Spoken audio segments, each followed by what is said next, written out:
Crise no ensino superior público brasileiro. Esse é o tema da entrevista de hoje, aqui do Roda de Entrevista com o reitor da UFG, o professor Edivar Madureira. E eu abro esse bloco com a pergunta de um telespectador. Aliás, um telespectador fiel aqui do Roda de Entrevista, que... saiu aqui, já tem outra pergunta. Olha só, gente. É o Aldo Lima, do setor Santa Genoveva. Professor, quais as áreas mais afetadas da UFG e se cortes em viagens vão ser diminuídos entre os servidores da UFG? Pergunta do Aldo Lima, do setor Santa Genoveva. Olha, Aldo, eu quero te dizer o seguinte, nós adotamos a seguinte estratégia.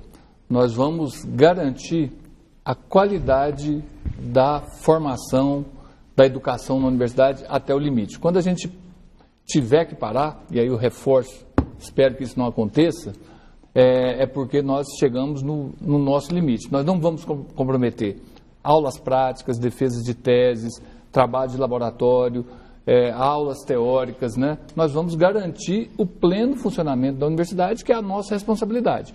Claro, se dá para diminuir, economizar numa viagem, economizar numa diária, nós vamos, mas nós temos que entender também que as viagens que os docentes fazem para os congressos é a oportunidade que tem do conhecimento avançar, de trocar ideias, de apresentar suas pesquisas, né, de fazer o avanço da ciência. Então, nós não temos como reduzir drasticamente uma despesa em detrimento da outra. Nós vamos administrar e equilibrar isso no nosso limite. Yeah.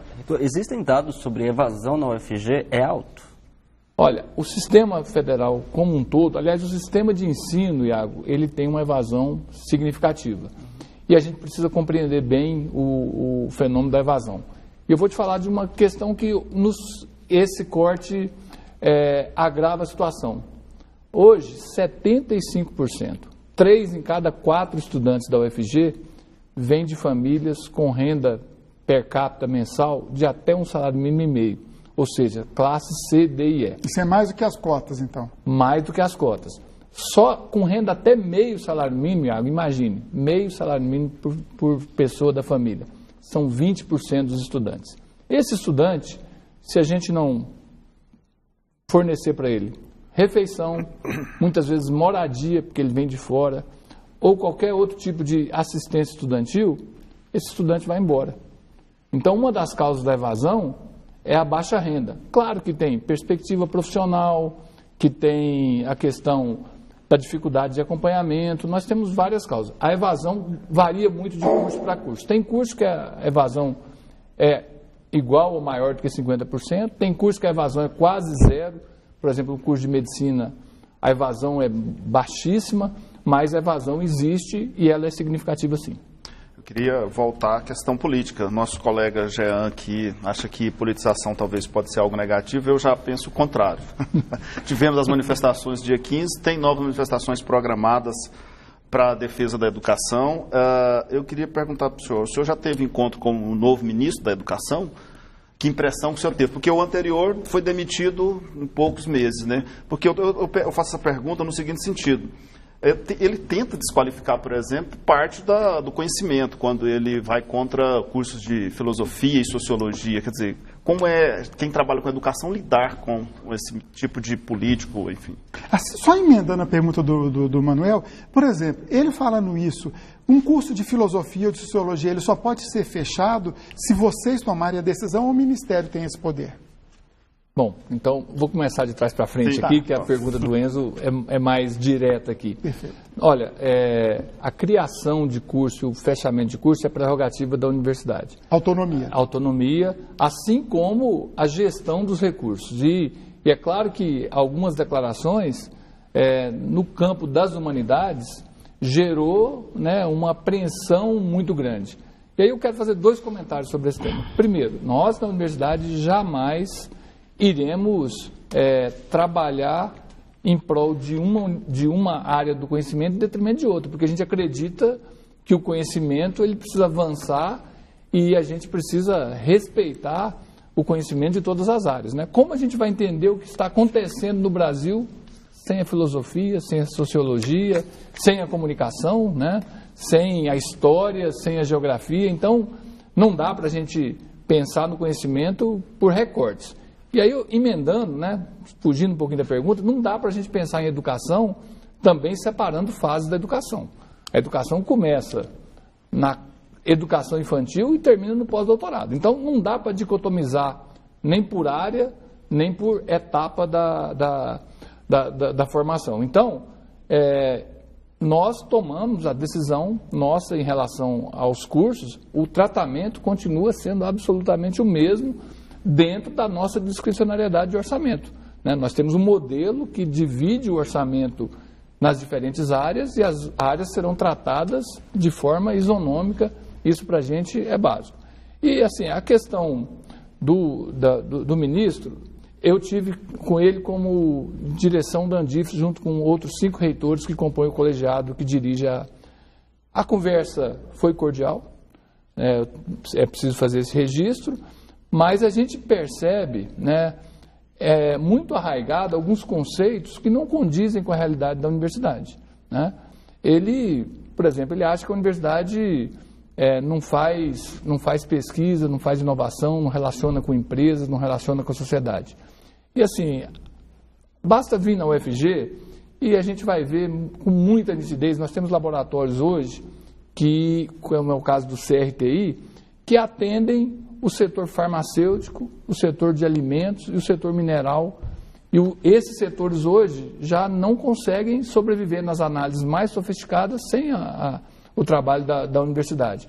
Então a gente nota um desconhecimento, né?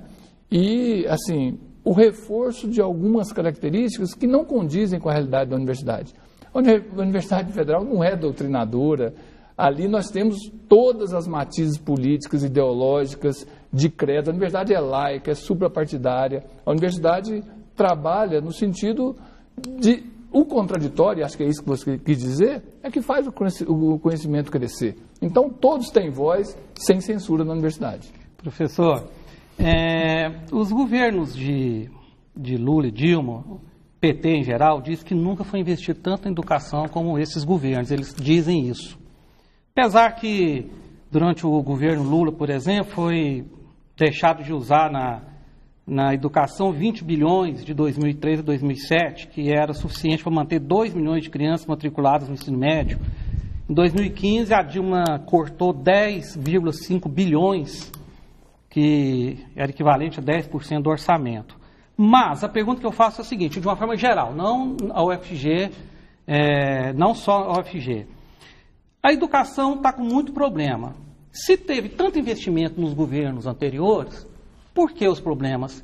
É gestão ruim dos reitores das universidades esparramadas pelo Brasil? É falta de capacidade de gerir as universidades? Só uma pergunta nesse mesmo sentido, já aproveito para dizer que é o Luiz de Trindade, que mais ou menos no mesmo sentido, então já responde. Olha, ótima a pergunta, né? Nos dá também a oportunidade de trazer elementos que a população precisa refletir sobre isso, né? Nós tivemos nas universidades federais, eu vou dar alguns números da UFG. Em 2006, quando eu assumi a universidade pela primeira vez, nós tínhamos 13 mil alunos na UFG. Hoje nós temos 31 mil na graduação. Nós tínhamos 10 cursos de doutorados naquele momento. Hoje a gente tem 44 doutorados, né? Nesse mesmo período a gente expandiu, incluiu, porque tivemos a política de cotas, né? 50% para alunos de escola pública, e todos os indicadores da universidade melhoraram. Indicadores de pesquisa, de pós-graduação, de ensino, de extensão, de assistência, todos melhoraram. O que as pessoas não conseguem compreender é que no Brasil a educação nunca teve investimento por um período de tempo suficientemente grande para fazer a mudança. Nós não vamos fazer a mudança na educação básica ou na educação superior com 8 ou 10 anos de investimentos maciços. A Coreia fez isso por 50 anos e a Coreia tinha exatamente os mesmos indicadores do Brasil há 50 anos atrás. E foi feito um investimento sistemático em educação, um investimento em percentual do PIB bastante significativo, e hoje a gente vê o que aconteceu com a Coreia e o que não aconteceu com o Brasil. Se nós não investirmos pesado, e aí uma coisa que eu tenho frisado muito, né? Nós estamos já entrando num momento muito crítico da nossa população.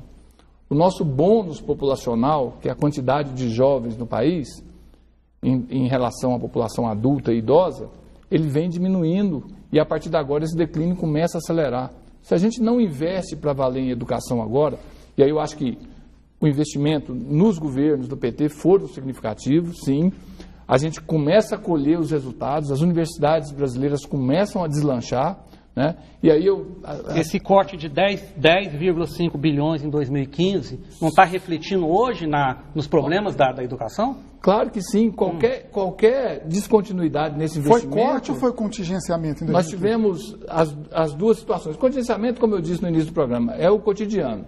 E nós tivemos um ano com um corte. Não me lembro, não estava na reitoria, não sei se foi exatamente de 10 bilhões. E esse corte foi principalmente nos recursos de capital, que são os recursos para as obras. Então, assim, você deixar de construir obras, né, de novos prédios, você impacta no longo prazo. Agora, você cortar no custeio, como está sendo agora, você mata de inanição. É diferente, né? Uma coisa é eu deixar de construir um prédio de sala de aula, um laboratório novo. Outra coisa é eu não pagar a energia desse prédio, né? Ou não pagar a segurança desse prédio. Então, é disso que nós estamos falando nesse momento. Os investimentos em capital, eles são decrescentes mesmo. E isso frustra a gente. E aí eu vou dar mais um número, se me permitirem, né?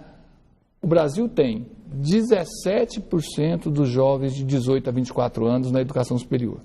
Qualquer país do mundo que deu certo, que virou essa página do em desenvolvimento, ele tem números acima de 50% dessa população.